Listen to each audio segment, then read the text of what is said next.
We are looking at the same table that we did previously. We still have the grain style applied. We have our headers with the ability to filter, which we'll get into in the next lesson. But for now, let's jump over into the Design tab, which will show up once we have selected a cell within the table.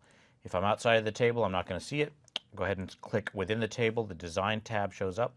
I can open up the Design ribbon. You can see that I can quickly and easily change styles between the various table styles that are incorporated into Excel. If I want to remove the styling, I can choose this top left one. We're back on the basic white. Notice, however, this did not turn off our headers and such. The table is still there. The style has been removed. Let's go back to green. And the other thing I'd like to point out is we can actually turn off the header if we wanted to. That would remove all the capabilities incorporated with that, such as filtering and sorting, once again, which we'll cover in the next lesson. I can remove banded rows, which will give me a monochrome, more of a monochrome look to it. Or I can actually even band columns as well. You can see what that looks like if I remove the rows. And I could also add in a total. So let's scroll down to the bottom. If I click on the total checkbox here, we have total for the valid things that can be totaled. Notice it did not total up the text values.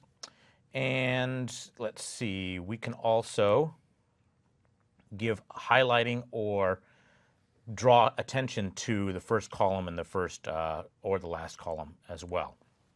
So a bunch of different options, ability to remove and manipulate styles. Let me go ahead and show you one last thing with this table before we move on. You also have the ability to name the table as a data item as a whole. We showed you how to name a cell for a data item or a range of cells. You can also name the table. And this is done under the Design tab or the Design ribbon for tables.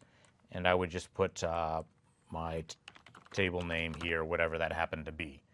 So name it here, and then you can refer to it within cell references and these types of things. So quite simple, very basic. Let's go ahead and let you take a look at some of these features right now.